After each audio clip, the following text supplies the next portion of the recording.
Friends, आज हम लोग बात करेंगे, अपनी बात को आगे बढ़ाएंगे। अब तक मैंने आप लोगों के साथ 3 वीडियो शेयर किए हैं और उन तीनों में मैंने सिविल सर्विसेज की तैयारी को लेकर अलग-अलग तरह का जो स्ट्रैटेजी है, उसके बारे में बात किया।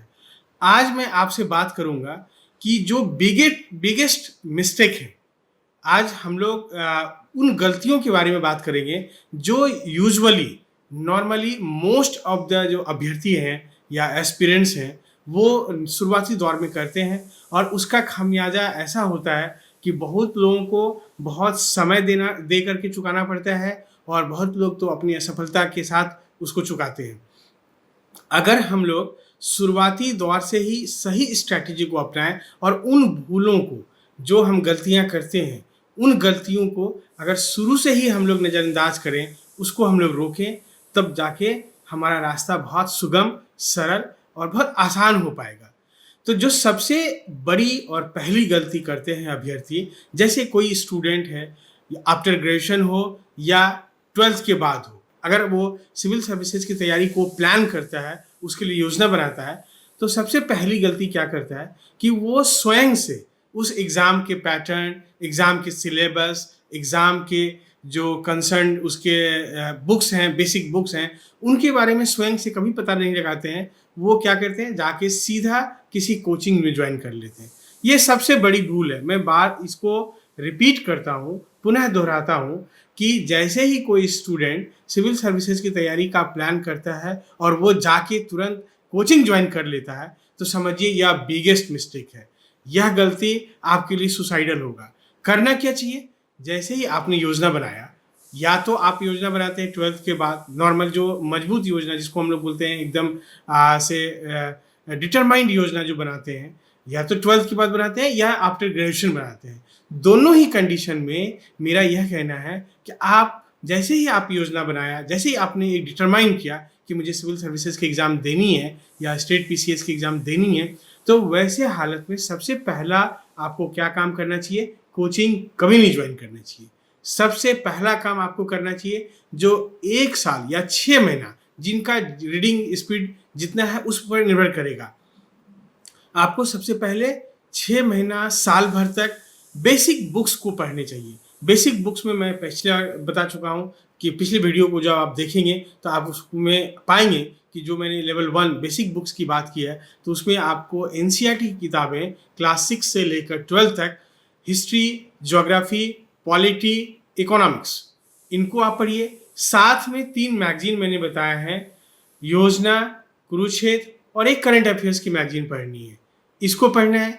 साथ में एक भारत सरकार की किताब निकलती है इंडिया, उसको भी आप पढ़िए, और इकोनॉमिक सर्वे निकलती है बजट के बाद, उसको आप पढ़िए। इसके अलावे जो करना है शुरुआती दौर में, आप जो भारत सरकार की वेबसाइट्स हैं, जैसे एग्रीकल्चर डिपार्टमेंट का वेबसाइट है, साइंस एंड टेक्नोलॉजी डिपार्टमेंट का वेबसाइट है, या जैसे WHO का वेबसाइट है, UN का वेबसाइट है, उन पे जाके आप जो कंसर्न, जो रोज़मर्रे की बातें होती हैं, जैसे अभी पेंडेमिक चल रहा है, तो इससे रिलेटेड जो ऑथेंटिक इन्फॉर्मेशंस हैं, वो आप ऑथेंटिक वेबसाइट्स भारत सरकार के या जो दूसरे इंटरनेशनल ऑर्गेनाइजेशंस हैं, उनकी जो बेसिक वेबसाइट्स हैं, वहाँ जाके इन्फॉर्मेशन को गैदर कीजिए। साल भर, पहला साल ये करना है। जब आप ऐसा करेंगे तो इस साल भर में आप कम से कम इन बेसिक सिलेबस को 4 बार 5 बार आप रिवाइज कर चुकेंगे।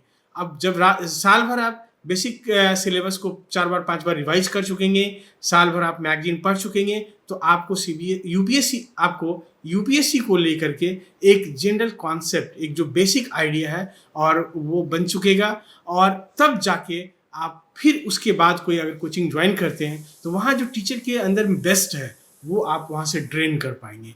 अदरवाइज आप जैसे ही गए और कोचिंग ज्वाइन कर लिए, समझिए टीचर का जो परसेप्शन है, उनका जो एक विज़न है, वो आपके अंदर में इनकलकेट होगा और आप कभी भी डिफरेंशियल मार्क्स जो नहीं ला पाएंगे और आप कभी टॉपर नहीं हो पाएंगे। इसीलिए दोस्तों, मेरा ये कहना है कि ये जो बिगेस्ट मिस्टेक है, सबसे बड़ी जो गलती हम लोग करते हैं, उससे आप बचिए और सबसे पहला साल आप सेल्फ स्टडी को अडॉप्ट कीजिए और उसमें बेसिक किताबों को पढ़ना है। बेसिक किताब में एनसीईआरटी और बिपिन चंद्र पढ़िए आप, या स्पेक्ट्रम पढ़िए मॉडर्न हिस्ट्री का, या फिर आप लक्ष्मीकांत को पढ़िए इंडियन पॉलिटी के लिए।